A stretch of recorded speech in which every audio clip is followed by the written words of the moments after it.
اللهم صل على محمد وآل محمد.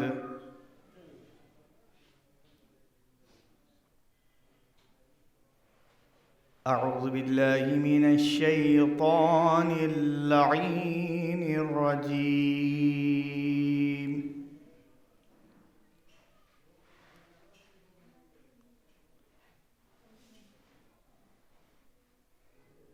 بسم الله الرحمن الرحيم.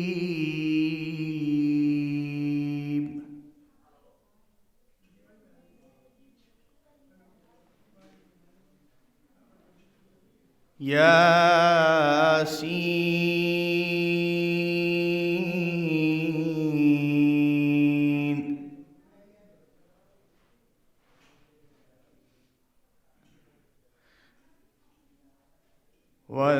والقرآن الحكيم إنك لمن المرسلين على صراط مستقيم.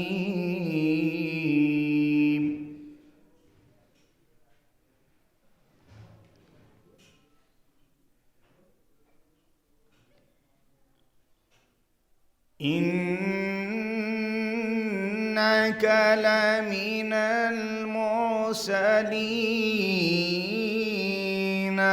على صراط مستقيم.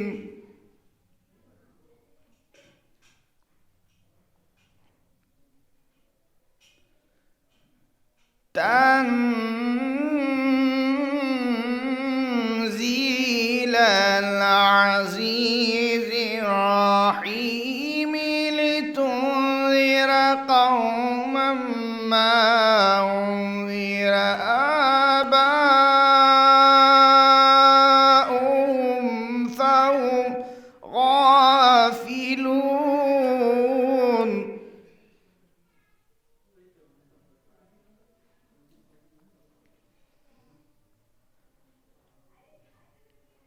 لقد حق القول على أكثرهم فهم لا يؤمنون.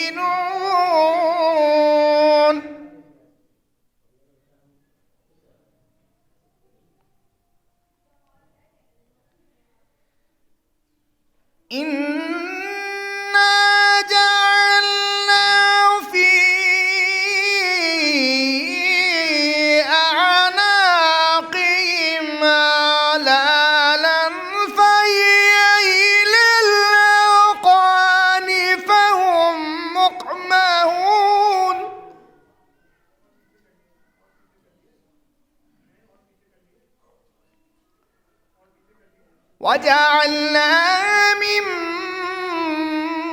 بين أيديهم سدا ومن خلفهم سدا فأغشيناهم فهم لا يبصرون.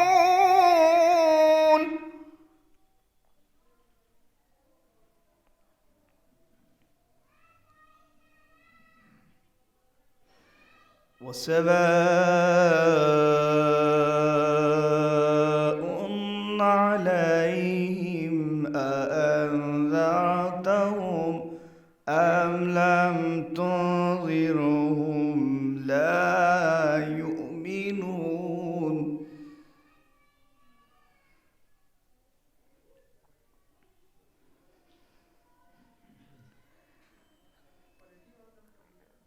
إنما تنذر من اتبع الذكر وخشي الرحمن بالغيب فبشره بمغفرة وأجر كريم.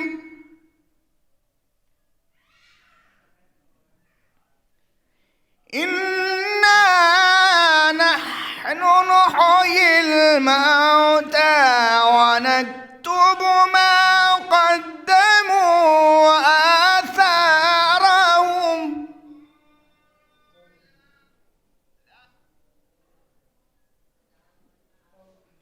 وكل شيء أحصيناه في إمام مبين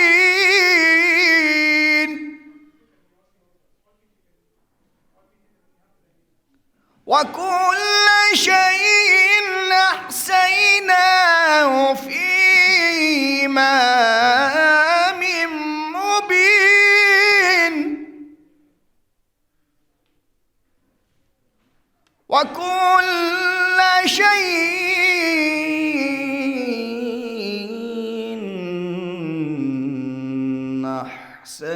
أحصيناه في إمام مبين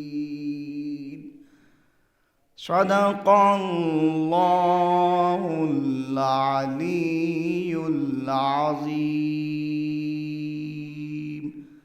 وصدق رسول النبي الكريم وصدق مولانا أمير المؤمنين علي بن أبي طالب اللهم صل على محمد وآل محمد. جس گھر میں عزا خانہ سرور نہیں دیکھا، جس گھر میں عزا خانہ سرور نہیں دیکھا، اس گھر کی طرف ہم نے پلٹ کر نہیں دیکھا. جس گھر میں عزا خانہ سرور نہیں دیکھا، جس گھر میں عزا خانہ سرور نہیں دیکھا، اس گھر کی طرف ہم نے پلٹ کر نہیں دیکھا. اصغر کی طرف دیکھ کے بولا یہ گلستان، اصغر کی طرف دیکھ کے بولا یہ گلستان، ایسا تو بہاروں میں گلے تر نہیں دیکھا. اصغر کی طرف دیکھ کے بولا یہ گلستان، ایسا تو بہاروں میں گلے تر نہیں دیکھا.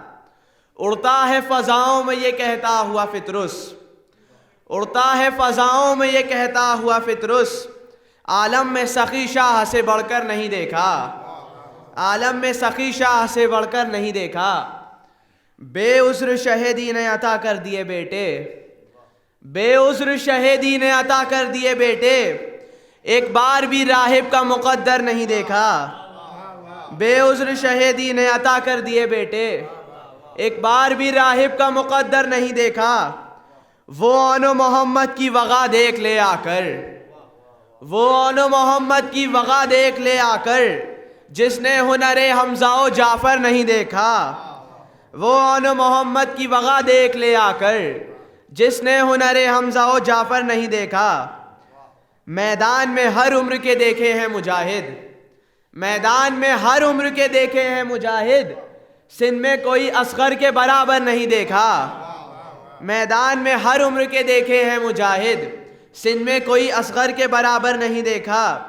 سرور نے وفاؤں کی ضیا اور بڑھائی، سرور نے وفاؤں کی ضیا اور بڑھائی، پروانوں کا دل شمع بجھا کر نہیں دیکھا، پروانوں کا دل شمع بجھا کر نہیں دیکھا. کیا جانے وہ سیلاب غم سبط نبی کو، کیا جانے وہ سیلاب غم سبط نبی کو، جس نے میرے اشکوں کا سمندر نہیں دیکھا. کیا جانے وہ سیلاب غم سبط نبی کو، جس نے میرے اشکوں کا سمندر نہیں دیکھا. تسکین دل شاہ ہے عارف کا یہ مصرع، تسکین دل شاہ ہے عارف کا یہ مصرع، تاریخ میں اصغر سا قداور نہیں دیکھا. تسکین دل شاہ ہے عارف کا یہ مصرع، تاریخ میں اصغر سا قداور نہیں دیکھا. اصغر نظر یوں آتے ہیں اکبر کے سامنے،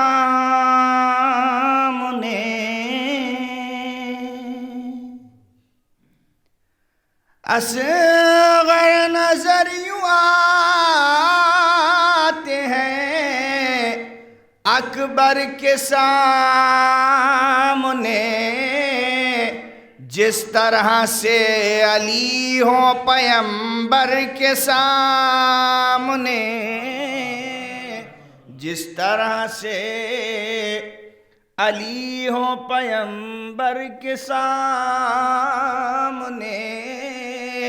کیا رکتا حرملا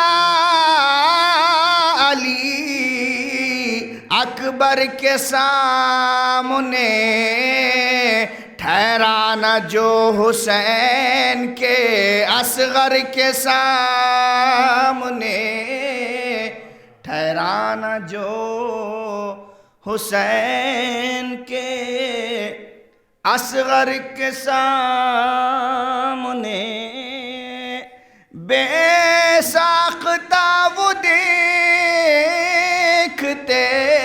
ہی مسکرا دیا لائے جو ان کو سورہ کوثر کے سامنے بے ساختہ وہ دیکھتے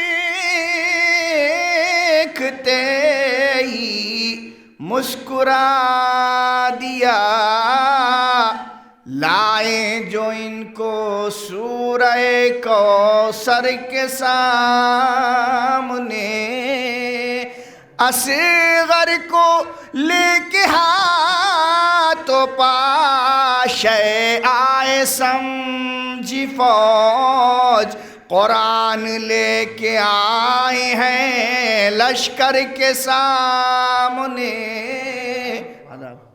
اصغر کو لے کے ہاتھوں پاشے آئے سمجھی فوج قرآن لے کے آئے ہیں لشکر کے سامنے آخری شعر مدارہ فرمائے قرآن لے کے آئے ہیں لشکر کے سامنے فطر اس کی طرح کوئی فرشتہ اگر ہو اور آ جائے گا ہوارِ اصغر کے سامنے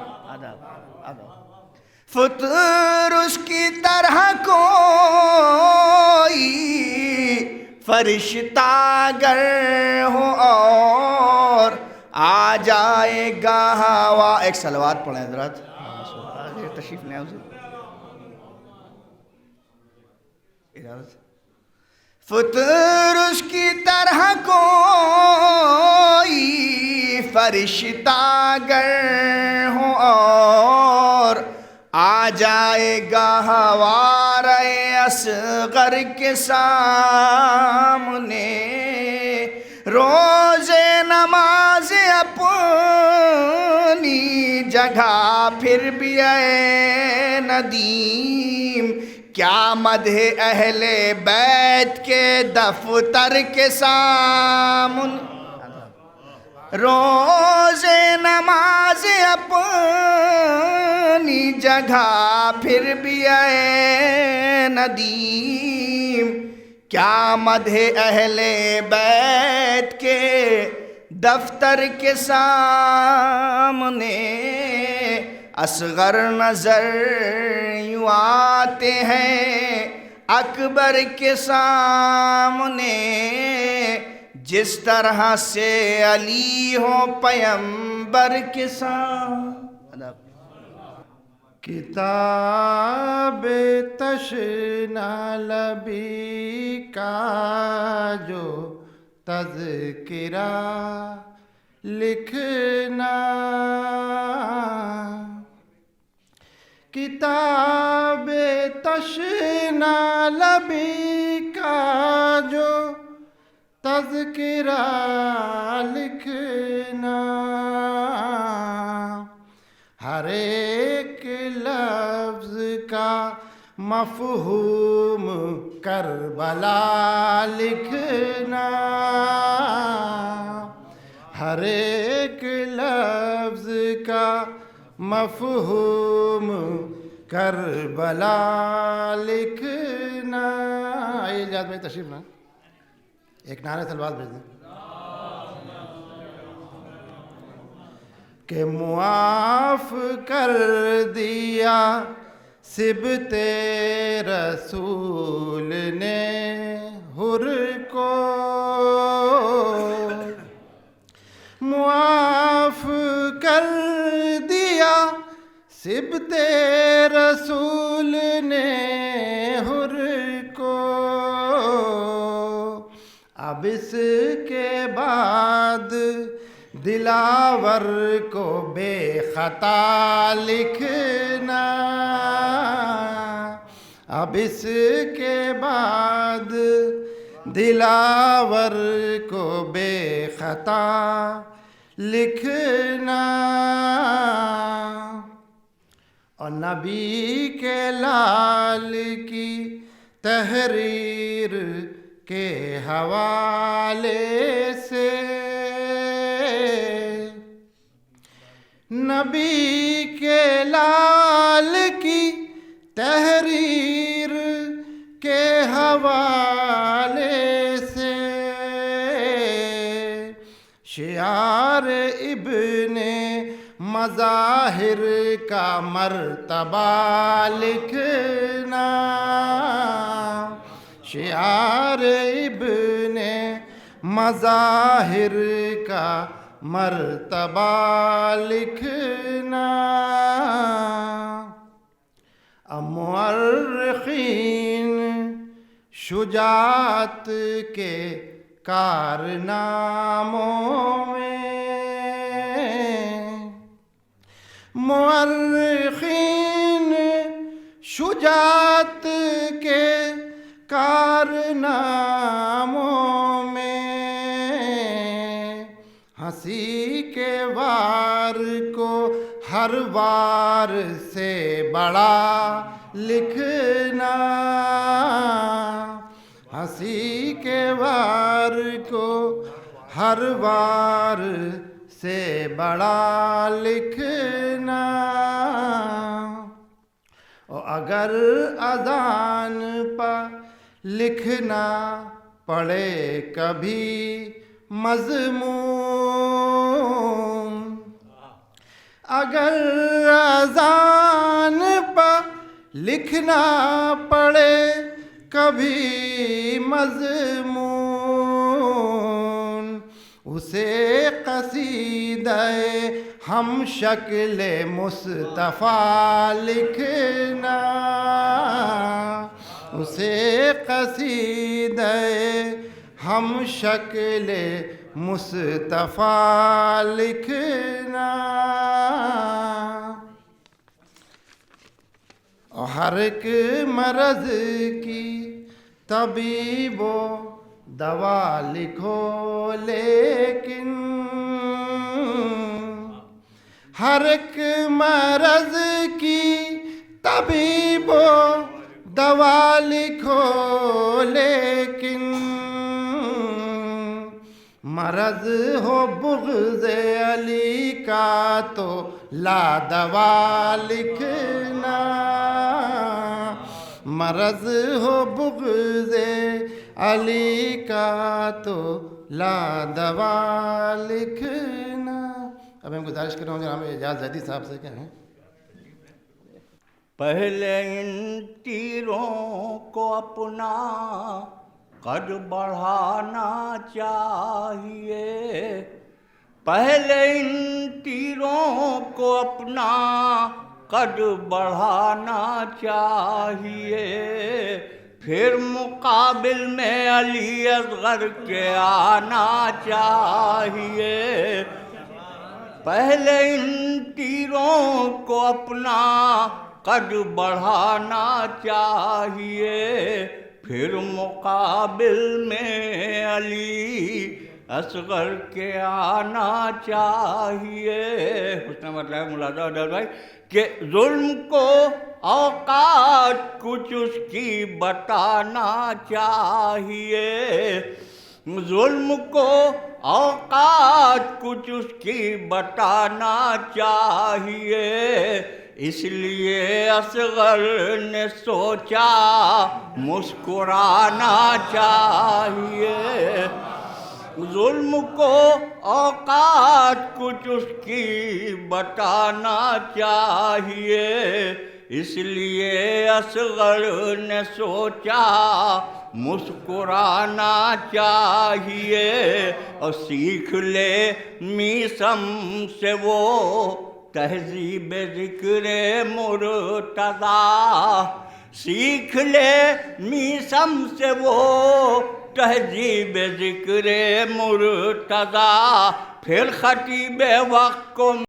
پانا چاہیے، سیکھ لے میسم سے وہ تہذیب ذکر مرتضی، پھر خطیب وقت کو منبر پہ آنا چاہیے، اور مجلس شبیر میں کوئی نہیں اس کا، مجلس شبیر میں کوئی نہیں اس کا سوال، کس کو آنا چاہیے کس کو نہ آنا چاہیے، کس کو آنا چاہیے کس کو نہ آنا چاہیے، اور ہاتھ ماتم کے لیے آنکھیں ہیں گریے کے لیے، ہاتھ ماتم کے لیے آنکھیں ہیں گریے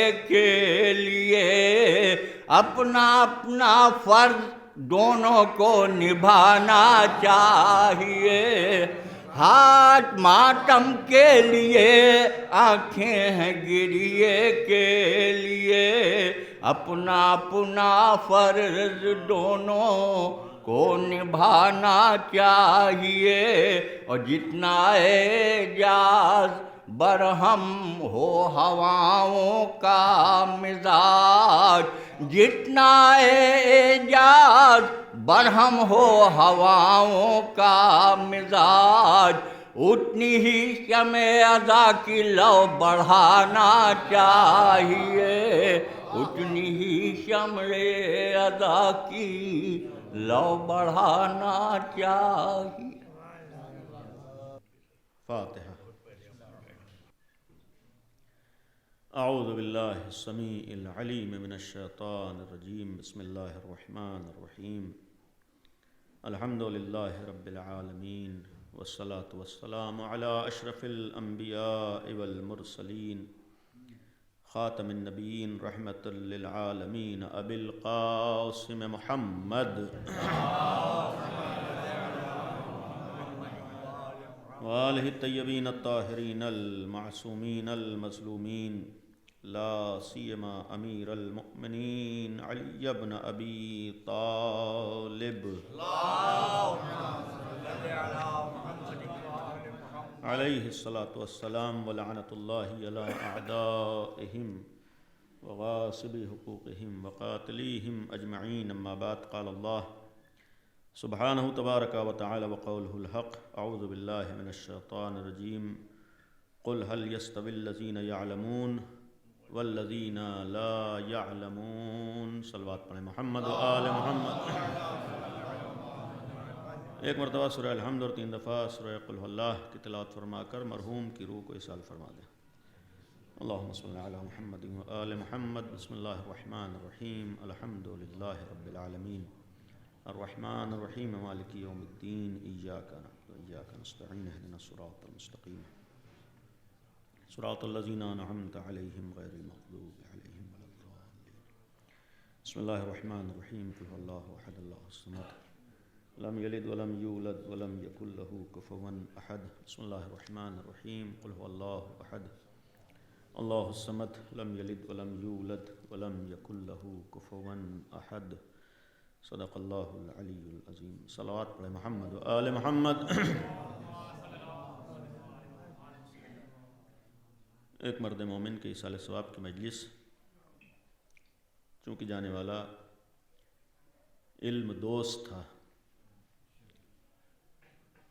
علمی حوالے سے اپنی شناخت اور پہچان بنائی، اسی حوالے سے میں نے قرآن کریم کی ایک مشہور و معروف آیت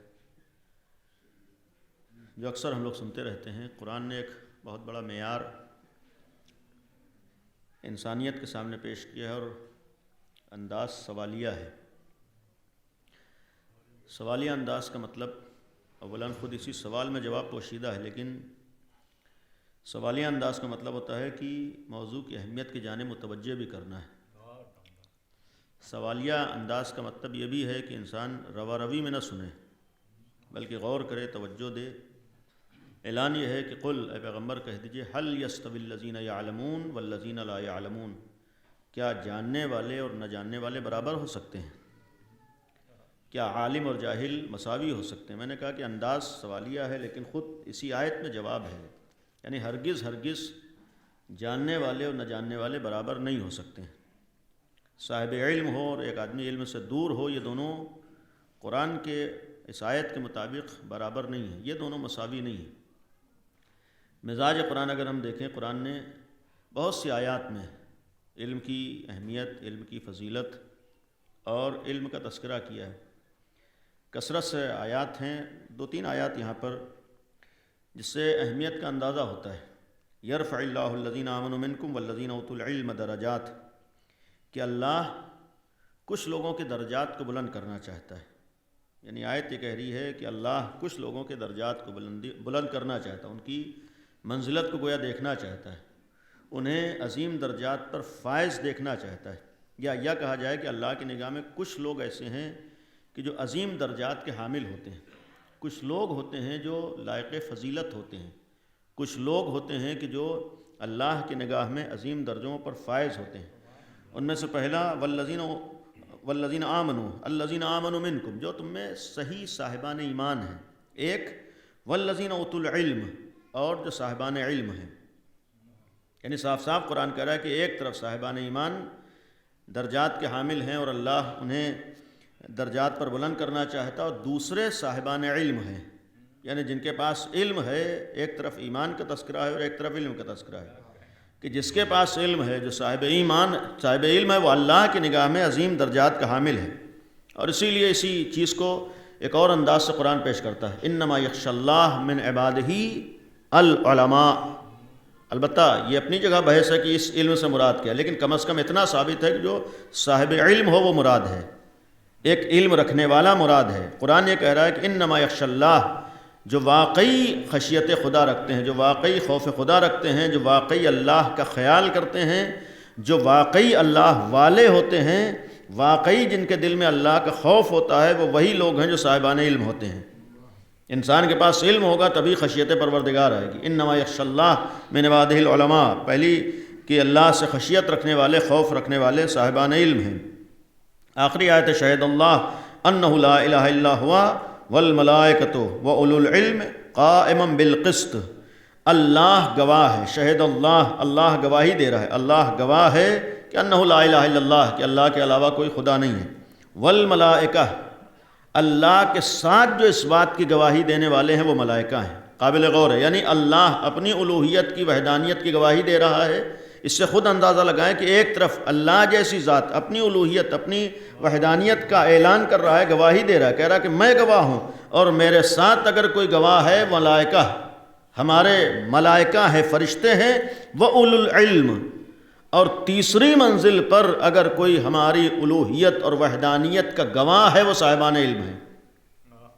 یعنی یہ بھی ایک عظمت کی اور اہمیت کی دلیل ہے، گویا پیغام ہے۔ غور کرنے کی چیز ہے کہ آج قرآن کریم کی آیات بھی ہمارے سامنے، اور میں مسلمانوں کے درمیان اگر گفتگو ہو، کم از کم قرآنی معیارات کو ہم نگاہوں میں رکھ کر اس کے ذریعے سے بہت سے پیغامات حاصل کر سکتے ہیں۔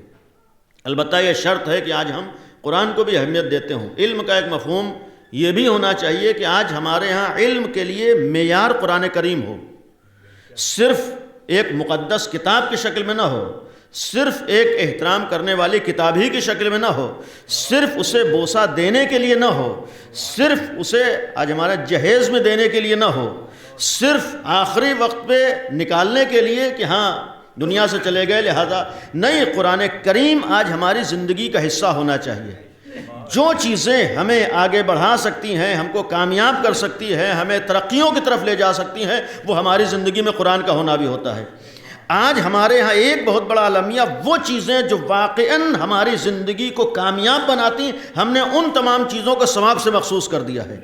ثواب ہر چیز کا مقصد نہیں ہوتا ہے، ثواب ہر چیز ثواب ہی بنیاد نہیں ہوتی ہے۔ ایسا نہیں ہے کہ ہمارے دین میں ہر کام ثواب ہی کے لیے کیا جاتا ہے۔ ہمارے ساتھ ایک المیہ یہ ہوا کہ ہم نے ہر چیز کو خالی ثواب ہی کے لیے سمجھ لیا، نتیجہ یہ ہوا کہ ہم ثواب ہی پر رک گئے، بقیہ جو اس سے فائدے ہو سکتے تھے اس سے ہم نے اپنے کو محروم کر لیا۔ کاش ہمیں یہ احساس ہوتا کہ ان ساری چیزوں کا مقصد خالی ثواب نہیں ہے، بلکہ ثواب تو ذریعہ ہے، مقصد ہم کو اپنے کو کمال تک پہنچانا ہے۔ چاہے قرآن کا معاملہ ہو، قرآن خالی ثواب کے لیے نہیں ہے، قرآن اپنی زندگی کو کامیاب بنانے کے لیے ہے، قرآن اپنے کو ترقی دینے کے لیے ہے، قرآن اپنے کو آگے بڑھانے کے لیے ہے۔ قرآن اس لیے ہے کہ ہم خالی زبان سے نہ کہیں کہ علم کی بہت اہمیت ہے، بلکہ قرآن سے سمجھیں کہ علم کی اہمیت کیا ہوتی ہے اور علمی میدان میں آدمی کیسے آگے بڑھتا ہے۔ یہ ہمارے لیے قرآن ہے، چاہے قرآن کا معاملہ ہو، یہی معاملہ آج ہمارے ہاں بہت سی چیزوں کا ہے۔ آج ثواب کے لیے ہم قرآن پڑھتے ہیں، ثواب ہے لیکن مقصد ثواب نہیں ہے۔ قرآن میں ہمارے لیے زندگی گزارنے کے سلیقے ہیں، قرآن میں ہمارے زندگی گزارنے کے طریقے ہیں، کامیابی کا راستہ قرآن بتا رہا ہے، ترقی کا۔ اتنا یقین رکھیے کہ خالی دعویٰ ہی نہیں ہے، بلکہ قرآن نے اگر کہا ہے کہ ہر خشک و تر اس میں موجود ہے۔ آج آپ دنیا میں جتنے بھی بڑے سے بڑے سائنٹسٹ ہوں، کسی بھی فیلڈ کے ماہر ہوں، کم از کم اس جگہ پر جانے کے بعد ہر آدمی یہ اعتراف ضرور کرتا ہے کہ ہم نے قرآن کو نگاہوں میں رکھا ہے، قرآن کو سامنے رکھا ہے، تب ہم نے ترقی کی ہے۔ اگر ایک غیر یہ کہہ رہا ہے کہ قرآن سے ہم نے بہت کچھ حاصل کیا ہے اور ہم نے ترقی کے راستے تلاش کیے ہیں، تو قرآن کے ماننے والوں کے لیے بھی تو اس میں ترقی کے راستے ہیں، قرآن کے ماننے والوں کے لیے بھی تو اس میں آگے بڑھنے کے راستے ہیں۔ خالی یہ نہیں ہے کہ ہم یہ کہتے ہیں قرآن میں ہر خشک و تر موجود ہے۔ اگر اس میں ہر خشک و تر موجود ہو تو اب یہ ہماری ذمہ داری ہے کہ ہم بیٹھ کے تلاش کریں کہ اس میں کیسے کیسے علوم پوشیدہ ہیں۔ یہ ہماری ذمہ داری ہے کہ ہم قرآن کریم میں وقت دیں، ہمیں معلوم ہو کہ ہمیں کون کون سے علمی راستے قرآن کریم بتا رہا ہے، ہمیں علمی میدانوں میں کہاں سے کہاں لے جانا چاہتا ہے۔ جو اسی وقت ہو سکتا ہے کہ جب ہم قرآن پر توجہ دیں، قرآن کو اہمیت دیں اور قرآن کو اپنی زندگی میں لانے کی کوشش کریں۔ اور بات آئی تو یہ بھی ضمناً عرض کر دوں کہ آج جہاں تک اپنے بزرگوں کی بہت سے سیرت کو باقی رکھنے کی بات ہو، صرف اس رخ سے اگر ہم دیکھیں کہ ہمارے یہاں آج اہمیت ہوتی ہے کہ جو بزرگوں نے سیرت قائم کی ہے، بقیہ چیزوں کو بالفرض ہم چھوڑ دیں، کم از کم یہی سوچ کے کہ ہم اپنے بزرگوں کی سیرت کو باقی رکھنا چاہتے ہیں۔ آج تو اپنے بزرگوں کی سیرت کو اس حد تک باقی رکھنا چاہتے ہیں کہ اگر اس کا کوئی دین سے تعلق نہ ہو، مذہب سے تعلق نہ ہو، شریعت سے تعلق نہ ہو، عقل سے تعلق نہ ہو، تب بھی ہم چھوڑنے پہ تیار نہیں ہوتے، چونکہ ہمارے بزرگوں سے سیرت چلی آ رہی۔ آج کتنے رسم و رواج ہیں جس سے ہم پیچھے ہٹنا نہیں چاہتے، چاہے شادی میں رسم و رواج ہوں، چاہے انتقال میں رسم و رواج ہوں۔ آج خالی اس بنیاد پر چونکہ ہمارا خاندانی سلسلہ چلا رہا ہے، ہمارے بزرگوں سے چلا رہا ہے، بزرگوں کا کہنا ہے لہٰذا یہ رسم ہونا ہے۔ اگر ہم اپنے بزرگوں کی طرف کی وجہ سے اس طرح کی رسمیں جن کا نہ دین میں کوئی تصور ہے، نہ شریعت میں کوئی تصور ہے، نہ عقل تائید کرتی ہے، اسے چھوڑنے پہ تیار نہیں، تو کم از کم یہ بھی تو سوچنا چاہیے کہ ہمارے ہی بزرگوں نے مثلاً ایصال ثواب میں تلاوت قرآن کا بھی تو سلسلہ قائم کیا تھا۔ کم از کم ہمارے بزرگوں نے بقیہ چیزوں کو چھوڑ دیں، کم از کم ایک ہمارے بزرگوں کا طریقہ تھا، ہمارے بزرگوں نے یہ طریقہ رائج کیا تھا۔ کہیں بھی ایصال ثواب ہوتا تھا، پہلے باقاعدہ تلاوت قرآن ہوتی تھی۔ اس سے معلوم ہوتا تھا کہ ہاں ہم صرف قرآن ناطق کے ماننے والے نہیں بلکہ قرآن صامت کے بھی ماننے والے ہیں۔ ایک صلوات پڑھ دیں، محمد و آل محمد۔ اس قرآن میں ایک اور پہلو جو قابل غور ہے کہ جہاں سے انسانیت کا آغاز ہوا ہے، جناب آدم کا تذکرہ ہے، آدمیت کا سلسلہ جہاں سے شروع ہوا ہے، یہ جو جناب آدم کے ساتھ شیطان کا ذکر ہے اور ابلیس کا تذکرہ ہے، اور اللہ نے شیطان کے سامنے جو جوابات دیے ان میں سے ایک منزل یہ بھی آئی تھی کہ جناب آدم کو ملائکہ کے سامنے لایا گیا اور ملائکہ سے بھی امتحانات ہوئے ہیں۔ اتنا قرآن کا ماننے والا یقین رکھتا ہے کہ ملائکہ کے مقابلے میں جناب آدم کو فضیلت حاصل ہوئی ہے، ملائکہ خود صاحب فضیلت ہیں۔ آج ہم لوگ مثال دیتے ہیں کہ سامنے والا فرشتہ ہے، کوئی نیک ہو، کوئی اچھا ہو، کوئی ترقی یافتہ ہو، تو عام طور پر مثال یہی دی جاتی ہے کہ سامنے والا فرشتہ ہے، فرشتہ صفت ہے۔ یعنی ہماری نگاہوں میں فرشتہ ہونا ایک صاحب کمال ہونے کی دلیل ہوتی ہے، فرشتہ ہونا ایک صاحب فضیلت ہونے کی دلیل ہوتی ہے۔ فرشتہ ہونے کا مطلب ہوتا ہے باکمال انسان ہے۔ ہماری انسانیت کا جہاں سے آغاز ہوا ہے، جناب آدم وہ ہیں کہ جو فرشتوں جیسے نہیں تھے بلکہ فرشتوں سے بھی افضل تھے، یعنی خود ان کے مقابلے میں آ کر فرشتوں نے شکست کھائی ہے، خود اپنی شکست کا اعتراف کیا ہے، خود فرشتے پیچھے ہٹے ہیں. یہ پہلے ہی دن جناب آدم کا فرشتوں سے آگے رہنا اس بات کی دلیل تھی. یہ تمہارا کمال نہ ہونا چاہیے کہ تم خوش ہو کہ فلاں فرشتے جیسا ہے، بلکہ انسانیت اور آدمیت کا کمال تو یہ ہے کہ اسے فرشتوں سے آگے ہونا چاہیے. اور جو چیز فرشتوں سے آگے ہونے کی دلیل بنی ہے، کس بنیاد پر جناب آدم آگے ہوئے، کس بنیاد پر جناب آدم کو فرشتوں پر فضیلت حاصل ہوئی؟ قرآن نے صاف صاف کہا ہے کہ جو چیز جناب آدم کی فضیلت کی دلیل بنی ہے وہ ان کا علم ہے. یعنی جس چیز کی بنیاد پر جناب آدم فرشتوں سے آگے گئے ہیں، جہاں پر امتحان ہوا ہے اور اس امتحان میں فرشتے پیچھے رہے ہیں اور انسانیت اور آدمیت آگے بڑھی ہے، وہ علم تھا. مقصد یہ تھا کہ اگر تم واقعاً اپنی آدمیت کو اس کمال تک پہنچانا چاہتے ہو تو تمہاری آدمیت اس وقت تک واقعی کمال تک نہیں پہنچ سکتی ہے جب تک تمہاری زندگی میں علم نہ آ جائے. اس لیے کہ جہالت کے ساتھ کبھی آدمیت کمال تک نہیں پہنچ پاتی. اسی لیے کہا گیا ہے کہ جہالت انسان کی آدمیت کو بھی ختم کر دیتا ہے، انسانیت کے بھی خلاف ہے. اسی لیے بعض تعبیرات روایات میں ہے کہ بغیر علم کے انسان چلتی پھرتی لاش ہے. بغیر علم کے انسان چلتی پھرتی لاش ہے. علم ہی اس کی حیات کی بھی دلیل ہے، بلکہ علم اس کے کمالات کی دلیل ہے. دین اسلام کا سب سے بڑا معیار، سب سے بڑا امتیاز، آپ دنیا کے تمام مذاہب کا مطالعہ کیجئے، تنہا وہ دین جس دین نے اپنا بیس اور اپنی بنیاد علم کو بنایا ہے وہ مذہب اسلام ہے. کسی دین کا بیس و بنیاد علم نہیں ہے.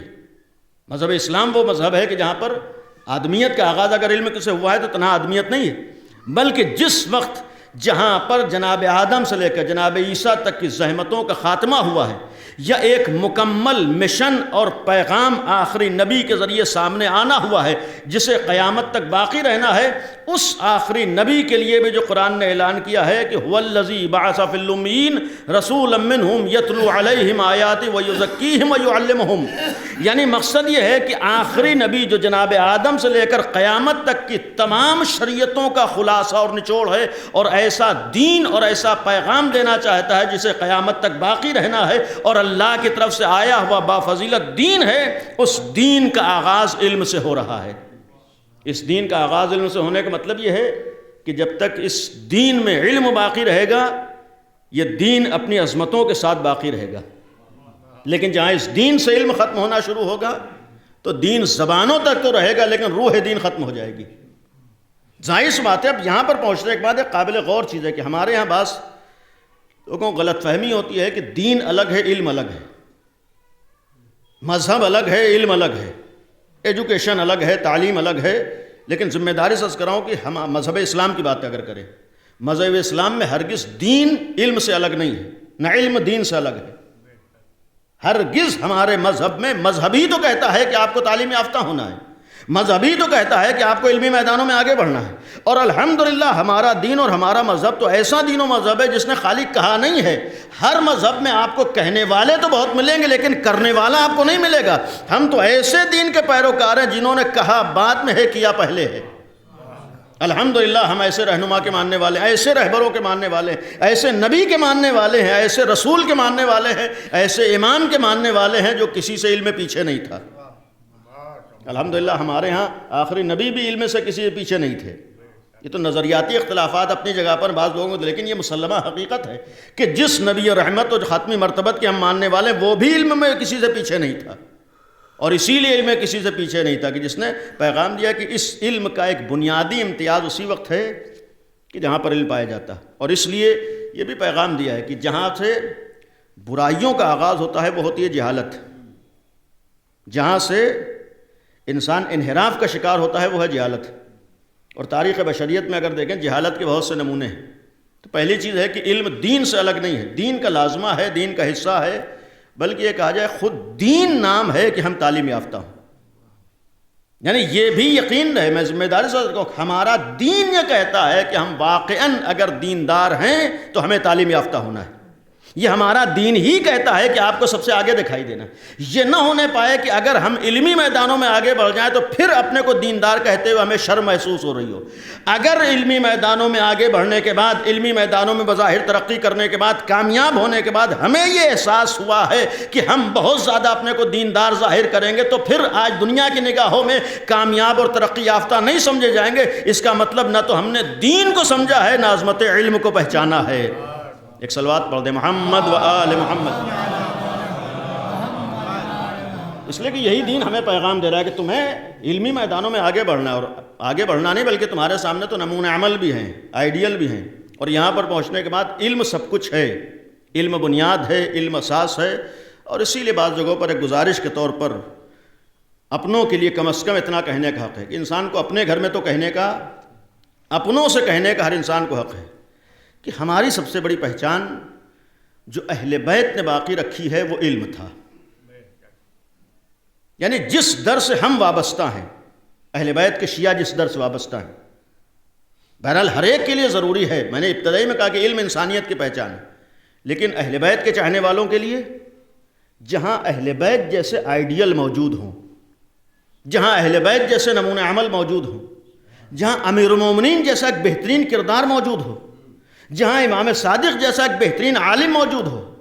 آج ہماری پہچان ہم خود نہ ہوں بلکہ یہی افراد ہوں. آج ہم علی ابن ابی طالب کے ذریعے سے پہچانے جاتے ہوں، آج ہم امام صادق کے ذریعے سے پہچانے جاتے ہوں. اگر ہماری پہچان یہ افراد ہیں تو پھر آج ہماری ذمہ داری اور فریضہ ہے کہ اگر اہل بیت نے اپنی پہچان علم کے ذریعے سے بنائی تھی تو ہم ان کی طرف اپنے کو نسبت دیتے وقت اسی وقت فخر کریں کہ ہمارے پاس بھی علم پایا جاتا ہو. آج ہماری پہچان بھی علم ہو، ہم بھی علمی میدانوں میں آگے ہوں. اور کم از کم یہ تو ہے کہ اہل بیت کسی سے اگر علم میں پیچھے نہیں تو خالی کہنے کے لیے نہ ہو، بلکہ ہم بھی محنت کر کے وہاں تک ہوں کہ کہیں کہ ہم علم میں کسی کو محتاج نہیں ہیں. اس لیے کہ محتاج اہل بیت کا چاہنے والا ہو. جب خود اہل بیت محتاج نہیں تھے تو پھر ہم، اور جب انہوں نے ایسے علوم دے دیے ہیں. آج ایک باپ صاحب علم ہوتا ہے، مرحوم دنیا سے گئے ہیں، صاحب علم تھے، علمی میدانوں میں بہت سے کام کیے ہیں.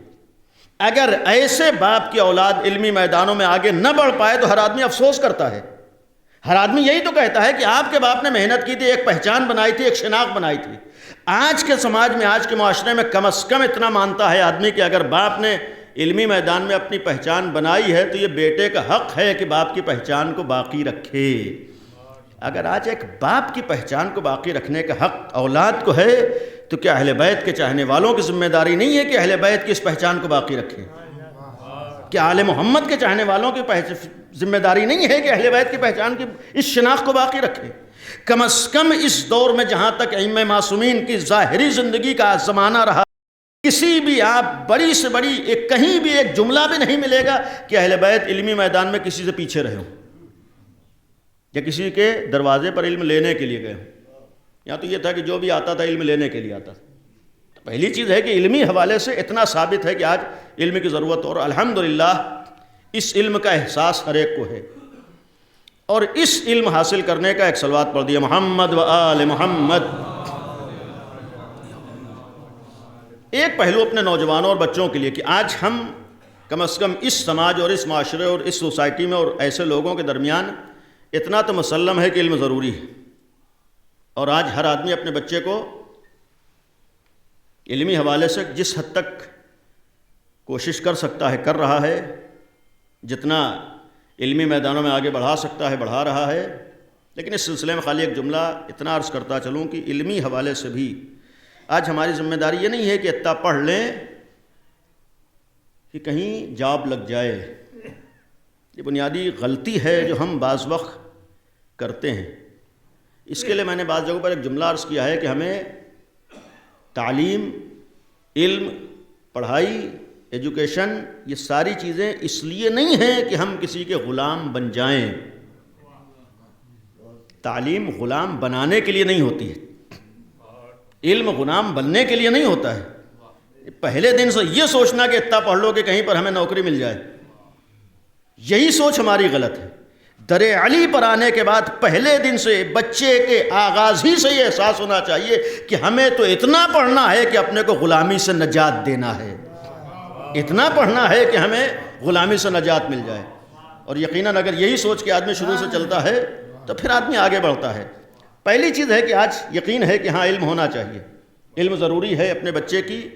آج بھلائی کا احساس ہے، اور ان جگہوں پر بھی احساس آج ہو رہا ہے کہ جن کے حالات ابھی ایسے نہیں ہیں کہ باقاعدہ اچھی تعلیم کا انتظام ہو سکے، اچھے اسکولوں میں ہم ایڈمیشن کرا سکیں، لیکن آج بھی کم از کم اتنا احساس ہوا ہے کہ بچے کو پڑھنا چاہیے۔ الحمدللہ، خدا کا شکر ہے۔ لیکن یہ بھی ایک ہمیں دین اہل بیت پر احساس ہونا چاہیے کہ اہل بیت نے خالی اپنی فکر نہیں کی، اہل بیت نے خالی اپنوں کو نہیں دیکھا ہے۔ چھٹے امام کی بزم میں 4000 شاگردوں کی جا کے تاریخ دیکھیں، یہ 4000 صرف ان کے ماننے والے اور ان کو امام سمجھنے والے نہیں تھے، بلکہ ان کے ہاں جو بھی علم لینا چاہتا ہے علم لے۔ یعنی مقصد یہ ہے کہ انہوں نے اس میدان میں بھی ہر ایک کی فکر کی ہے۔ کم از کم ہم کو بھی اپنے ساتھ ساتھ دوسروں کی فکر ہو، اور ایک اس ڈر سے وابستہ ہونے کے بعد اگر یقین ہے کہ سب کچھ دینے والا اللہ ہے، تو جب سب کچھ دینے والا اللہ ہے تو اللہ کا شکر کم از کم اس منزل پر بھی ہونا چاہیے۔ خدایا اگر تو نے اس لائق بنایا کہ ہم اپنے بچے کو اچھی تعلیم دلا سکیں، تو تیرے شکرانے کے طور پر ہم اس بات کا عہد کرتے ہیں کہ اپنے بچے کے ساتھ ساتھ کسی غریب بچے کی بھی تعلیم کا ہم انتظام کریں گے۔ کم از کم یہ احساس ہونا چاہیے کہ اگر خدایا تو نے ہمیں نعمت دی ہے، تو نے ہمیں ایسے حالات عطا کیے ہیں کہ ہم اپنے بچے کو اچھی تعلیم دلا سکتے ہیں، خدایا تیرے شکرانے کے طور پر کم از کم ایک بچے کی ذمہ داری ہم تعلیم کی لیتے ہیں۔ یقین رہے کہ یہی ہماری نیت اور ہمارا عمل یقیناً ہمارے بچے کو کامیاب بھی کرے گا، ترقی دے گا۔ اس لیے کہ جب معاملات خداوند عالم کے ہاتھ میں اور ہم خدا کی ایک مخلوق کا خیال کریں تو ہو ہی نہیں سکتا ہے کہ ہمارا پروردگار ہمارا خیال نہ کر رہا۔ ایک صلوات پڑھ دیا محمد و آل محمد۔ اور پھر آج احساس ہے اور مزید توجہ کی ضرورت ہے کہ ہم مکمل طور پر وہ دن دیکھیں کہ کم از کم اس سماج میں ہمارے جہالت کا تصور باقی نہ رہے۔ یہ کوشش ہونا چاہیے، یعنی ہم اپنے ساتھ ساتھ دوسروں کی کم از کم ہمارے سماج میں اور ہمارے معاشرے میں جہالت کا تصور نہ ہو۔ لیکن اس علم کی اہمیت کا ایک پہلو، ایک راز یہ ہے کہ آدمی سوچتا ہے کہ سامنے والے کو دشواری نہ ہو، سامنے والے کو پریشانی نہ ہو، ذلت و رسوائی کا شکار نہ ہو۔ آج ہم لوگ اپنے بچے کو یہ سوچ کے بھی پڑھاتے ہیں کہ سر نہ جھکے اور ذلت و رسوائی سے نہ گزرنا پڑے، اس لیے کہ آنے والا زمانہ وہ ہے کہ آدمی عزت سے سر اٹھا کر اسی وقت جی پائے گا جب اس کے پاس علم ہوگا۔ یعنی ایک زمانہ تھا کہ جہاں پر دولت کی وجہ سے عزت مل جاتی تھی، لیکن یہ فرضیہ اب ختم ہو چکا ہے۔ یعنی دولت بھی عزت نہیں دیتی ہے، ورنہ اگر دولت عزت دے رہی ہوتی تو آج سب سے بڑے عزت والے کم از کم اگر اسلامی معاشرے میں دیکھیں تو وہ ہوتے جو اپنے کو محافظ حرمین کہہ رہے ہیں، لیکن سب سے زیادہ ذلت و رسوائی کے شکار وہی ہیں۔ یعنی آج آپ کے سامنے ہے، مسلمہ حقیقت ہے۔ اور ذلت و رسوائی کا شکار کیوں ہے؟ اگر دولت ہی عزت دیتی ہے تو پھر کیا دولت کی کمی ہے؟ آج تو اپنی مرضی سے کوئی کام بھی وہ بندے خدا نہیں کر سکتا ہے۔ آج اپنی مرضی سے اپنے ملک میں کچھ، آج مسلمانوں کا اگر خون بہانا چاہے تو آسانی سے اپنے کو مسلمان کہہ کے بھی خون بہانے پہ تیار ہے۔ کس لیے ہیں؟ بہت سی چیزوں میں ایک سبب یہ بھی ہے کہ ان کے پاس دولت تو ہے لیکن علم نہیں ہے، اور یہی علم نہ ہونا سبب ہے کہ آج استعمار جیسے چاہتا ہے ان طاقتوں کو استعمال کرتا ہے، جہاں چاہتا ہے ان کا سر جھکوا دیتا ہے۔ خدا کے آگے سر جھکانے پہ تیار نہیں ہوتے ہیں اور اس استعمار کے آگے سر جھکانے پہ تیار ہوتے ہیں۔ آپ سے تو کہہ دیں گے کہ اہل بیت کے دروازے پر سر جھکانا شرک ہے اور نبی کے دروازے پر سر جھکانا شرک ہے، لیکن وہی افراد جو ہر جگہ شرک کا فتویٰ دیتے ہیں وہ امریکہ کے آگے بھی سر جھکاتے ہیں، اسرائیل کے آگے بھی سر جھکاتے ہیں۔ بھئی یہ کس لیے سر جھکا رہے ہیں؟ کس لیے آج مجبور ہونا؟ بھئی آپ کے پاس نہ تو دولت میں کمی ہے، نہ آپ کے پاس پیسے میں کمی ہے، نہ آپ کے پاس پبلک اور تعداد میں کوئی کمی ہے۔ آج دنیا میں کتنی تعداد ہے ماننے والی، اس تعداد کے بعد بھی کیوں سر جھکانے پر مجبور ہے؟ یہ اس وقت تک ہماری سمجھ میں نہ آتا جب تک سیرت علی پر عمل کرتے ہوئے ایک ملک ہمارے سامنے نمونہ نہ پیش کر دیتا۔ یہ علی ابن ابی طالب سے وابستگی کا نتیجہ ہی تھا کہ سیرت علی کو نگاہوں میں رکھ کر انقلاب اسلامی ایران کے بعد پہلے دن سے وہاں مشن ہی چلایا ہے کہ ہمارے ملک سے جہالت کا خاتمہ ہو جائے۔ یہ پہلے دن سے اپنے ملک سے جہالت کے خاتمے کے مشن کا نتیجہ ہی تھا کہ اس 40 سال میں ہر طاقت نے مل کر کوشش کی ہے کہ ایران کے سر کو جھکا دے، لیکن آج بھی وہ عزت سے سر اٹھا کے کھڑا ہوا ہے۔ یہ کیوں عزت سے سر اٹھا کر کھڑا ہے؟ یہ کم از کم اس دور میں ہمارے لیے پیغام ہے کہ جب آدمی کے پاس علم ٹیکنالوجی ہوتی ہے تو بڑی سے بڑی طاقت بھی اس کا سر جھکا نہیں پاتی ہے، بڑی سے بڑی طاقت بھی اسے مجبور نہیں کر سکتی ہے۔ اس لیے کہ انسان اگر آج کے زمانے میں کوئی چیز طاقت کہلاتی ہے، کوئی چیز ترقی کہلاتی ہے، کوئی چیز کامیابی کہلاتی ہے، تو یہی تو علوم ہیں۔ آج علم ہی تو انسان کی کامیابی اور ترقی کا ذریعہ ہو۔ جس کے پاس علم موجود ہو، جس کے پاس ٹیکنالوجی ہو، تو پھر وہ کسی طاقت کو اپنی نگاہوں میں نہیں لاتا ہے۔ مقصد ہے کہ اگر ہمیں بھی عزت سے سر اٹھا کر جینا ہے تو علمی میدانوں میں بھی آگے بڑھنا ہوگا۔ لیکن اگر آج ہم یہ سوچتے ہیں کہ ہمارا بچہ کامیاب ہوگا اور عزت سے آگے بڑھے گا اور سیرت اہل بیت پر عمل کرے گا، علمی میدانوں میں آگے بڑھے گا، تو ایک سوال یہاں پر ہے کہ آج ہر ایک کو احساس ہے کہ علمی حوالے سے آدمی کو آگے بڑھنا ہے، ترقی کرنا ہے، ہم اپنے بچے کو پڑھانا، اور ہر ایک کو احساس ہے۔ لیکن خالی سوال یہ ہے کہ انصاف سے بتائیے کہ ہمارا بچہ، اتنا ہم مانتے ہیں کہ دو چیزوں کے مجموعے کا نام ہے ہماری اولاد، ایک اس کا جسم ہے اور ایک اس کی روح ہے۔ ایک جسم ہے، ایک روح ہے۔ یہ جو ہم لوگ اسکولوں میں بھیجتے ہیں اور کالجوں میں بھیجتے ہیں اور اچھی اچھی تعلیم کی فکر ہوتی ہے جو ہونا چاہیے، تو اس تعلیم کے بعد کس چیز کو فائدہ پہنچتا ہے؟ پڑھنے کے بعد، ترقی کرنے کے بعد ہمیں جو فکر ہے کس بات کی ہے؟ ہمیں فکر اس بات کی ہے کہ ظاہری اعتبار سے اسے تکلیف نہ ہو، ظاہری اعتبار سے اسے دشواری نہ ہو، ظاہری اعتبار سے اس کا سر نہ جھکے۔ یعنی کہنے کا مقصد ہے کہ آج ہم اپنے بچے کو پڑھاتے ہیں کہ جسمانی حوالے سے اسے فائدے پہ پہنچے، نقصانات نہ ہو۔ لیکن سوال یہ ہے کہ ہمارا بچہ اگر خالی جسم کا مجموعہ ہوتا تو ہم اس کے جسم کی فکر کرتے، لیکن اگر ہماری اولاد جسم کے ساتھ ساتھ روح بھی رکھتی ہے تو محبت اور اپنائیت کا مطلب ہی یہ ہے کہ اگر جسمی حوالے سے فکر ہے، احساس ہے کہ اس کا سر نہ جھکنے پائے، وہ ترقی کرے، تو یہ بھی احساس ہونا چاہیے کہ اس کی روح بھی آگے بڑھ رہی ہو، کامیاب ہو رہی ہو۔ واقعی محبت تو اسی وقت ہے کہ خالی دنیاوی مادیات کے اعتبار سے ہم اپنے بچے کو آگے نہ بڑھا رہے ہوں، مادیات کے اعتبار سے خالی ہم ترقی نہ کریں، بلکہ معنویات اور روحانیت کے اعتبار سے بھی ہم آگے بڑھ رہے ہوں، ہماری روح بھی کامیاب ہو رہی ہو، ترقی کر رہی ہو۔ ورنہ اتنا یقین ہے کہ خالی جہاں پر علم ہوتا ہے، علمی حوالے سے آدمی آگے بڑھتا ہے، ٹیکنالوجی ہوتی ہے، یہ ساری چیزیں دنیا میں آتی ہیں، لیکن یہی چیزیں انسانیت کا خون چوس رہی ہوتی ہیں۔ اگر یہ علم اس حد تک آگے نہ بڑھا ہوتا تو پھر آج کورونا جیسی وبا کا شکار یہ انسانیت نہ ہوئی ہوتی، آج یہ عجیب و غریب معاملات ہمارے سامنے نہ آئے ہوتے۔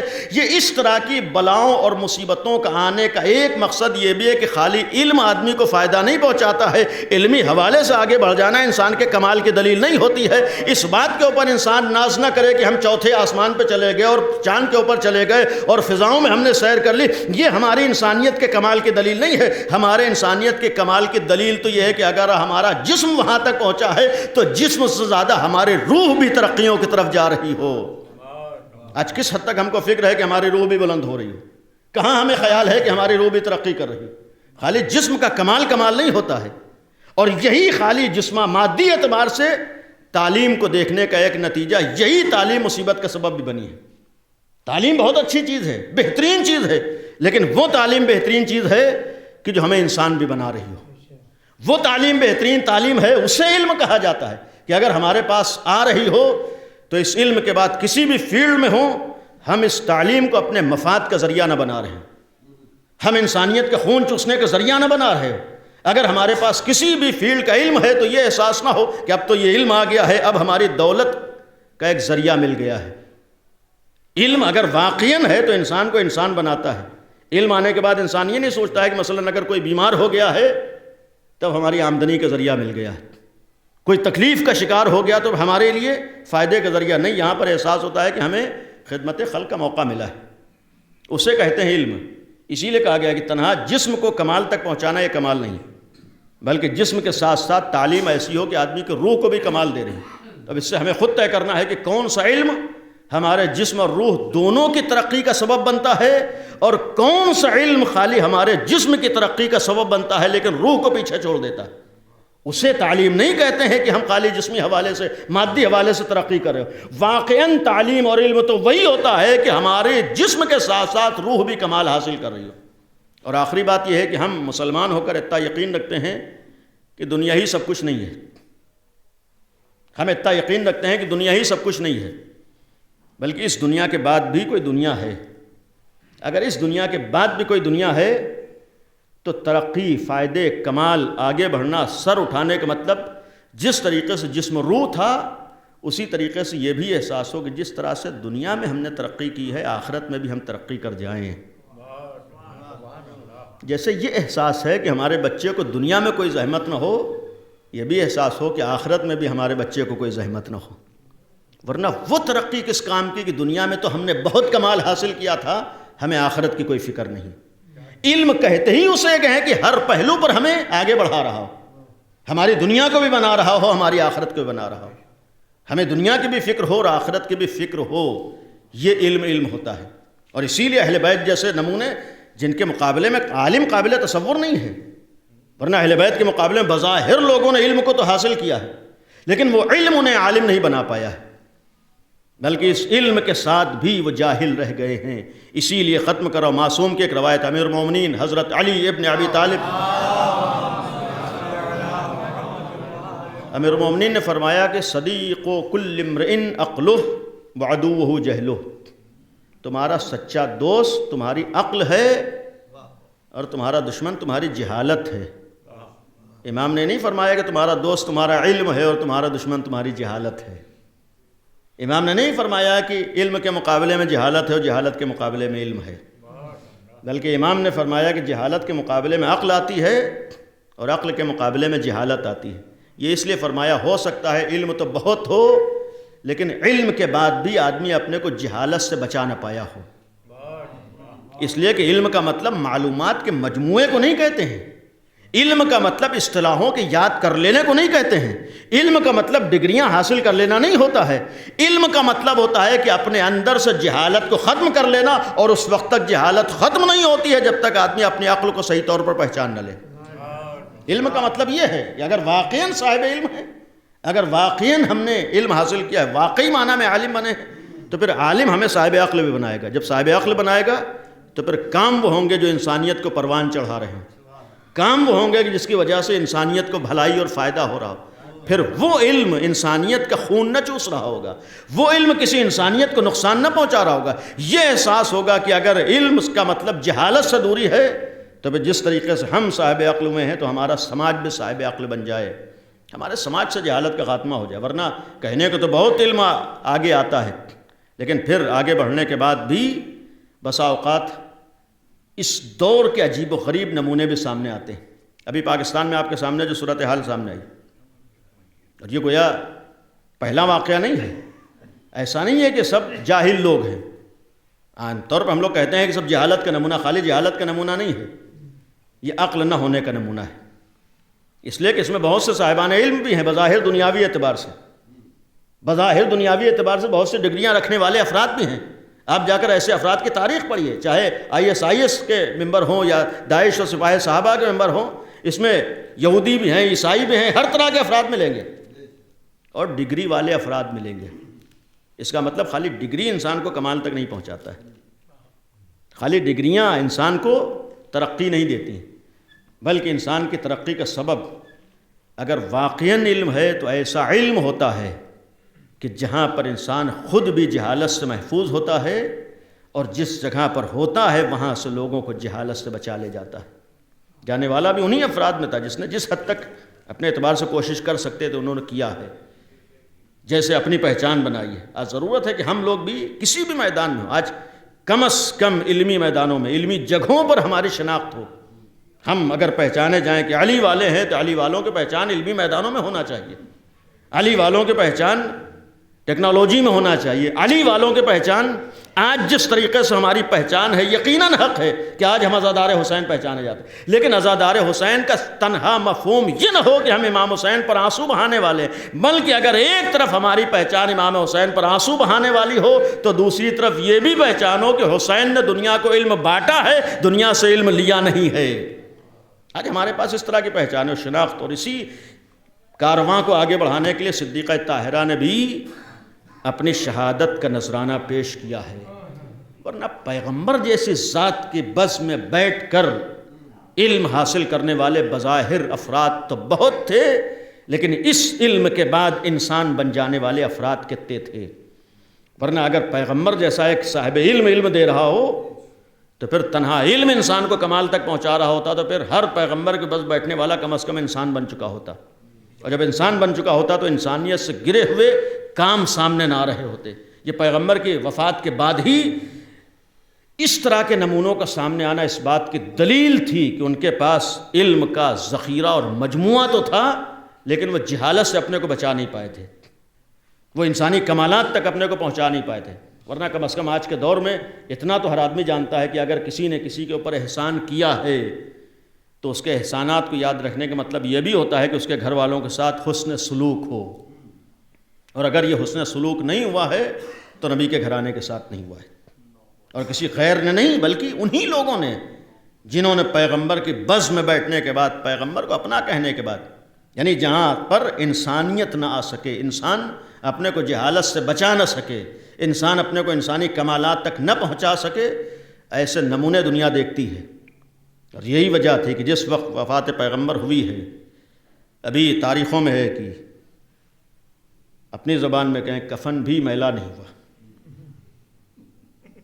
جس دروازے پر پیغمبر کے لیے عالم اسلام کی روایات ہیں کہ 6 مہینے تک مسلسل پیغمبر دروازے پر آ کر سلام کیا کرتے تھے، جس دروازے پر پیغمبر سلام کر رہے ہیں اس دروازے ہی پر آگ و لکڑیاں ہوں۔ یہ بھی ایک نمونہ دنیا کے سامنے تھا کہ جہاں پر انسانیت نہ ہو تو وہاں پر انسانوں کو انسانیت کا درس دینے والوں کے ساتھ بھی کیا سلوک ہوتا ہے۔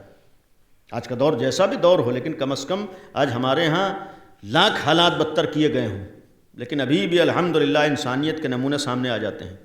ایسے موقعوں پر لوگ دین اور مذہب نہیں دیکھتے ہیں، ایسے موقعوں پر لوگ مذہب و مسلک نہیں دیکھتے ہیں، بلکہ اپنی انسانیت کا مظاہرہ کرنے کے لیے دوسروں کے غم میں شریک ہوتے ہیں۔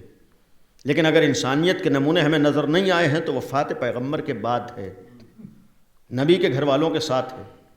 یہ کہہ دینا بہت آسان ہوتا ہے کہ گھر سے کسی کا جنازہ نکلا ہے، لیکن جب اپنا عزیز دنیا سے جاتا ہے تب احساس ہوتا ہے کہ عزیز کا بچھڑنا کسے کہتے ہیں۔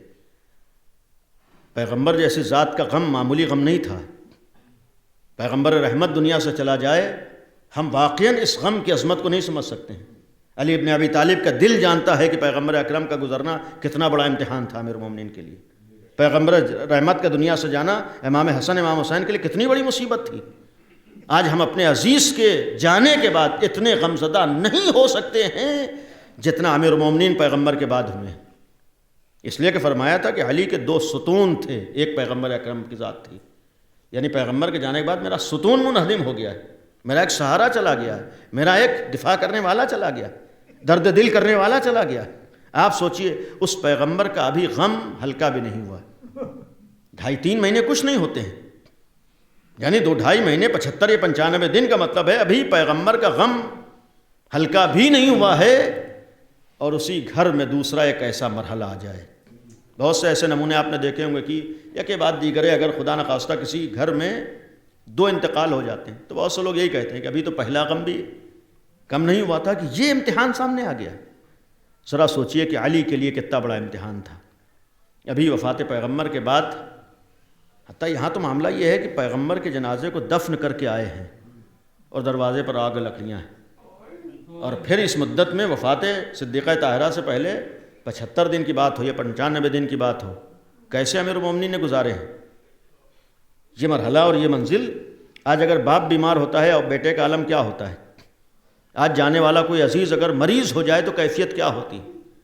ہمارے یہاں اگر کوئی بیمار و مریض ہو تو جتنا ہم علاج کر سکتے ہیں علاج کر لیتے ہیں، لیکن کیا کبھی علی کے دل سے پوچھا کہ جب فاطمہ زہرا اس امتحانی منزل سے گزری ہیں تو علی کے سامنے بھی جناب سیدہ بستر بیماری پر ہیں، اٹھ نہیں پاتی تھیں، اور پھر جس وقت اٹھتی تھیں عصا کے سہارے اٹھتی تھیں، کمر جھک چکی ہے۔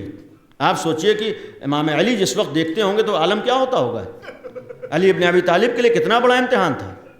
امیر المومنین اس منزل سے گزر رہے 75 یا 95 دن، تصور کیجئے کہ جب علی کی نگاہ فاطمہ زہرا پہ جاتی ہوگی تو کیسے تڑپ جاتے ہوں گے، کیا نہ دیکھتے ہوں گے کہ ہاں عالم کیا ہے، اور جہاں سیدہ خود زبان سے درد دل بھی نہ کرتی ہوں، یعنی امیر المومنین سے کبھی نہیں کہتی تھی کہ میرے اوپر کیا مصیبت پڑی ہے، مولا کائنات سے نہیں فرماتی تھی کہ میرے اوپر کس منزلوں سے میں گزری ہوں. اور پھر یہی ولی ہے جس وقت جنازے کو اٹھایا ہے، امیر المومنین جنازے کو لے کر چلے ہیں. تاریخ میں بہت سے جنازے اٹھے ہیں، لیکن ایسا جنازہ جو مدینے میں رات کے سناٹے میں علی نے اٹھایا ہے، ایسا جنازہ تاریخ میں کہیں نہیں ہے. مرحوم کا جنازہ بھی اٹھایا، بھی زیادہ دن کی بات نہیں ہے، بہت سے یہاں پر حاضرین ہیں، موجود تھے، جنازے میں شریک تھے، شان سے جنازہ اٹھا ہے. اعزاء موجود ہیں، رشتہ دار موجود ہیں. مدینے میں علی نے جب جنازہ اٹھایا ہے، چند خاص اصحاب ساتھ میں ہیں اور ساتھ میں 2 چھوٹے چھوٹے بچے ہیں. اور جب علی جنازہ لے کر قبر کے پاس آئے تھے، آپ کے سامنے ہے، ایک اولاد کے لیے باپ کا گزرنا معمولی نہیں ہوتا ہے. اولاد کے لیے ماں کا گزرنا آسان نہیں ہوتا ہے. وہی جانتا ہے جو اس امتحان سے گزرتا ہے. اور پھر جب ہر اولاد کے لیے ماں باپ کا گزرنا سخت ہو، سیدہ جیسی ایک ماں ہو اور حسن و حسین جیسے بیٹے ہوں، جب جنازہ اٹھا ہے اور ان بچوں نے یہ منظر دیکھا ہے، مدینے کا یہ منظر تھا، علی نے جنازہ اٹھایا تھا، ایک فریاد کر رہے تھے، اللہ کے رسول میں نے جنازہ اٹھا تو لیا ہے، قبر میں کیسے اتاروں. نہج البلاغہ کے چند جملات صرف عرض کروں کہ جس وقت مولا کائنات نے یہ جملہ کہا ہے، وصیت موجود ہے، روایات میں ہے کہ علی کا یہ کہنا تھا، ہاتھ نمودار ہوئے تھے صدیقہ طاہرہ کے جسم مبارک کو قبر کے حوالے کیا ہے، لیکن ایک فریاد کرتے ہیں، اللہ کے رسول یہ امانت مجھ سے چھین لی گئی. اخذت الرہینہ، اے اللہ کے رسول امانت مجھ سے چھین لی گئی. اس کا ایک مفہوم تو یہ بھی تھا کہ دستور تو یہی ہوتا ہے کہ اگر کوئی امانت کسی کو سپرد کی جائے تو وہ خود امانت کو واپس کرے. ایک مفہوم تھا کہ میں خود امانت کو واپس نہیں کر رہا ہوں، ابھی فاطمہ کے جانے کا وقت نہیں تھا، یہ امانت مجھ سے چھین لی گئی ہے. اور اس کے بعد فرمایا کہ اللہ کے رسول آپ خود فاطمہ سے پوچھئے کہ کن امتحانات سے گزری ہیں، خود فاطمہ سے پوچھئے کہ کن سختیوں سے گزری ہیں. فاطمہ نے مجھ سے بھی نہیں بیان کیا ہے، آپ خود سوال کیجئے کہ امتحانات کیسے دیے ہیں، آپ خود پوچھئے کہ کیسی کیسی سختیوں سے فاطمہ زہرا گزری ہیں. یہ علی درد دل کر رہے ہیں، پیغمبر اکرم سے فریاد کر رہے ہیں. علی کو کم از کم اس فریاد کا حق تھا، اس لیے کہ اس امتحان سے علی گزرے ہیں، کوئی گزر نہیں سکتا ہے. علی کو اصبر الصابرین کہا گیا ہے. جتنا صبر امیر المومنین نے کیا ہے، کائنات میں کوئی علی جیسا صابر نہیں ہو سکتا ہے. لیکن جس وقت صدیقہ طاہرہ کے جنازے کو لے کر آئے ہیں، ایک جملہ یہ بھی کہا تھا، اللہ کے رسول اب تک تو میں نے بہت صبر کیا ہے، اب میرے ہاتھوں سے بھی صبر کا دامن چھوٹ رہا ہے. اے علی، اے اللہ کے رسول، اب علی سے صبر نہیں ہو رہا ہے. عزیزو، آسان بات نہیں ہے، یہ مولا کائنات کے الفاظ ہوں. خود فرماتے ہیں، قل یا رسول اللہ عن صفیت کا صبری، اے اللہ کے رسول آپ کی بیٹی کے جانے کے بعد اب علی سے صبر نہیں ہو رہا ہے. یہ امتحان بہت سخت ہے، یہ منزل بہت سخت ہے، لیکن رضائے پروردگار نگاہوں میں ہے. یہ مدینہ تھا جہاں علی نے فریاد کی ہے، جملہ کہا ہے. علی جیسے صابر کے زبان پہ جملہ آتا ہے، میں نے بہت صبر کیا، لیکن اب یہ منزل بہت سخت ہے. جی چاہتا علی سے کوئی علی بہت بڑا امتحان تو مدینے میں دیا ہے، لیکن اتنا تو تھا کہ آپ نے فاطمہ کو قبر کے حوالے کر دیا. پھر بھی زبان پہ جملے ہیں کہ اب مجھ سے صبر نہیں ہو رہا. ذرا کربلا کے میدان میں آئیے، جہاں ایک نہیں 18 جنازے نگاہوں کے سامنے ہے. آپ کو ایک سیدہ کا جنازہ نگاہوں میں تھا، آپ تڑپ گئے تھے ہائے چوتھے علی کے لیے. یہ امتحان کربلا میں ہے، کسی اور کا جنازہ نہیں بلکہ باپ کا جنازہ ہے. بیٹے کو یہی تو حسرت ہوتی ہے کہ میں باپ کو قبر تک پہنچا دوں، باپ کے جنازے کو قبر کے حوالے کر دوں. کیا یہ حسرت سید سجاد کو نہیں تھی؟ یقیناً سید سجاد کو تھی، لیکن ہائے یہ حسرت ایک بیٹے کے دل میں تھی کہ میں موجود تھا میرے باپ کا جنازہ، لیکن ہاتھوں میں ہتھکڑیاں ہیں، پیروں میں بیڑیاں ہے. اے پروردگار سید سجاد کے اس امتحان کو قبول کر.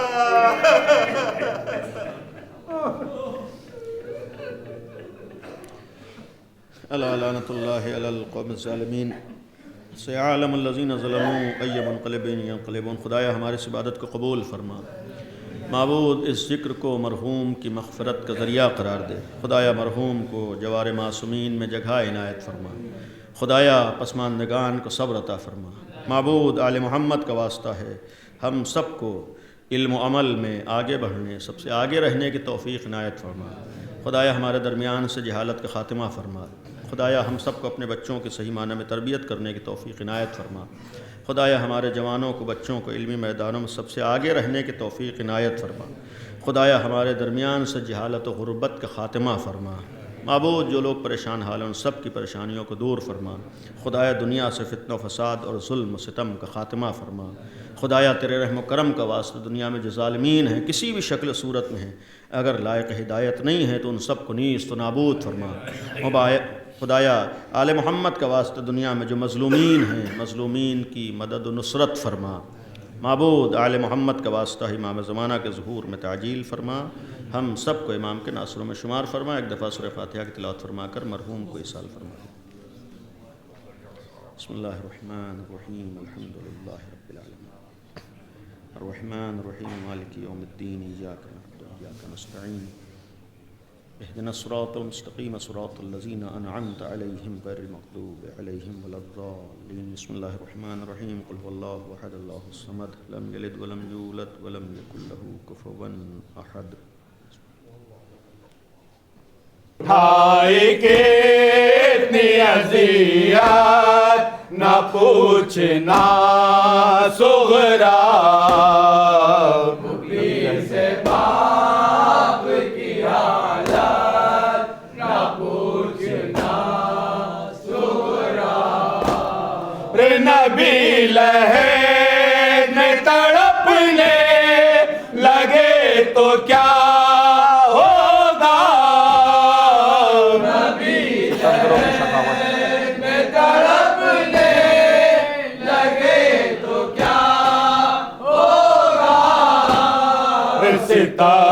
ستمگروں کی شقاوت نہ پوچھنا صغرا، خوبی سے باپ کی حالت نہ پوچھنا صغرا۔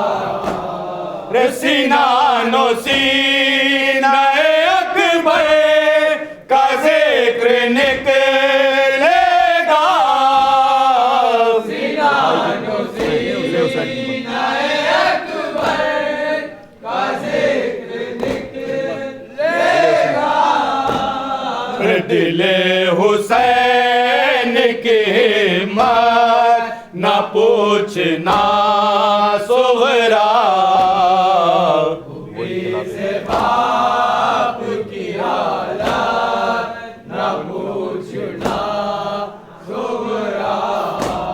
رے وہ انقلاب تبسم لہو رلائے گا، وہ انقلاب تبسم لہو رلائے گا۔ صغیر شاہ کی جرات نہ پوچھنا صغرا، خوبی سے باپ کی حالت نہ پوچھنا صغرا۔ رے رباب سر کو جھکائے جو سامنے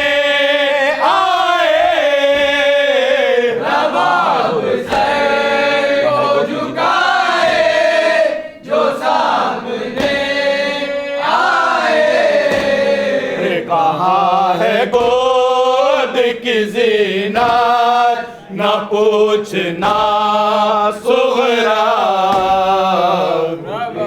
سے باپ کی حالت نہ پوچھنا صغرا۔ رے اگر ملے نہ سکینہ تو صبر کر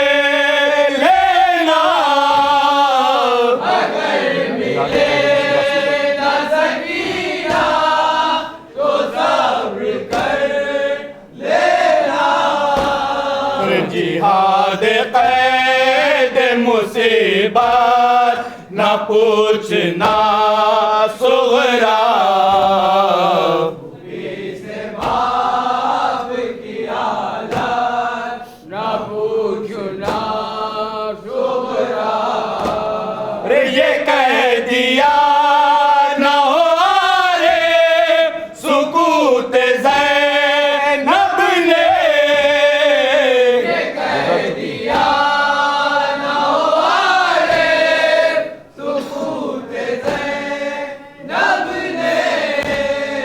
گزر چکی جو قیامت نہ پوچھنا صغرا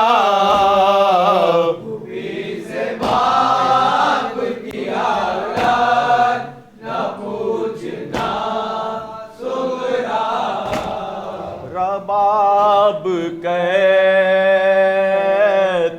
ہے کیا ہو گیا سکینہ کو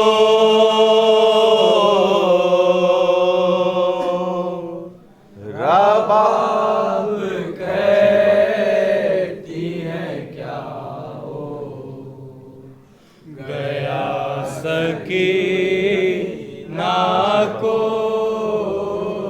غشی کے بعد نہ ہوشا سکا سکینہ کو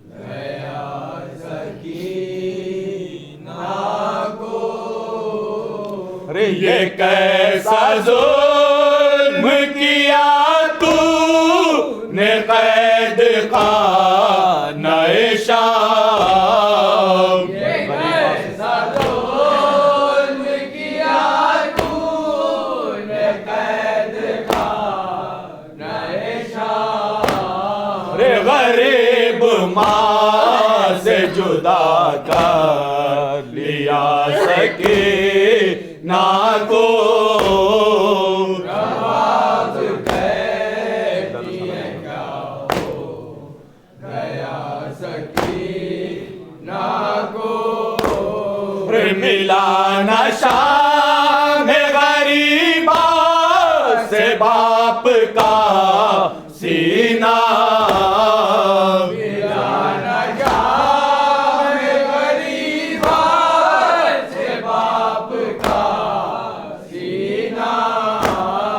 زمین گرم پسونا پڑا سکے نہ کو رباب کہتی ہے کیا ہو گیا سکینہ کو پھر ایک بار کلیجے سے میں لگا لیتے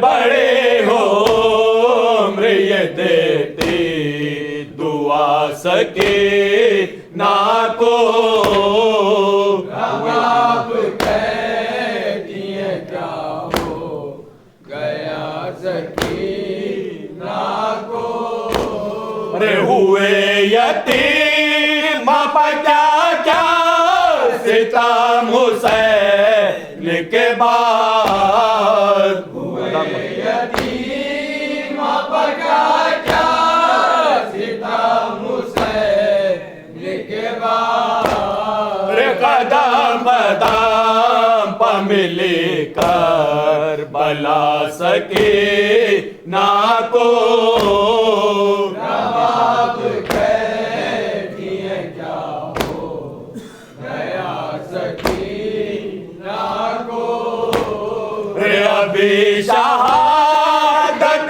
اصغر کا زخم تازہ تھا ابھی شہادت اصغر کا زخم تازہ تھا کہ آئی قید بلا میں قضا سکے نہ کو رباب کہتی ہے کیا ہو گیا سکینہ کو نکلنے پائی نہ سرات وطن پہنچنے کے نکلنے پائی نہ سرات وطن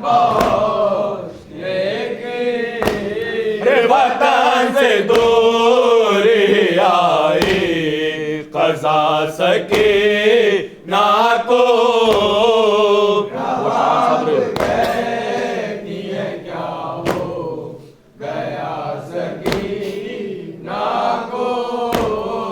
وہ شان سار کیا رے وہ 4 سال کا سے وہ شان سار کیا رے وہ 4 سال کا سے بھلا سکیں گے نہ اہل عزا سکے نہ کو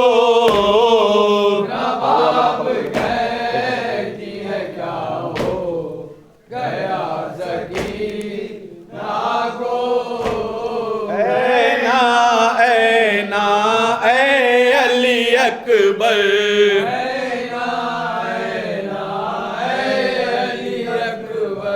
اینا اینا اے علی اکبر بادشاہ ہو گئی بے مقنع چادر زینب پھر بھی کرتی رہی صبر جفا پر زینب امتحانات سے گھبرائی نہ پل بھر زینب جا رہی ہیں سر دربار کھلے سر زینب جا رہی ہے سر دربار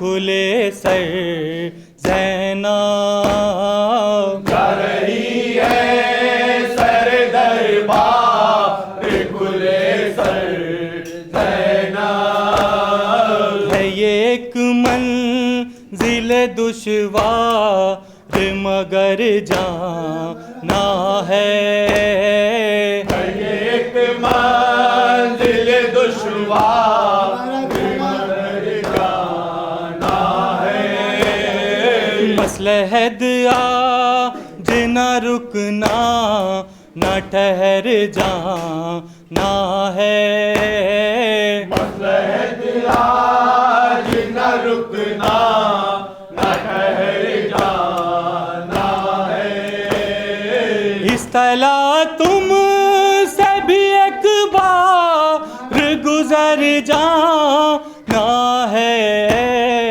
جا رہی ہے سر دربار کھلے سر زینب جا رہی ہے سر دربار کھلے سر زینب جوش عباس سے دلاور سے مدد مانگی ہے جوش عباس دلاور سے مدد مانگی ہے جذبہ قاسم و اکبر سے مدد مانگی ہے جذبہ قاسم و اکبر سے مدد مانگی ہے عصر عاشور کے منظر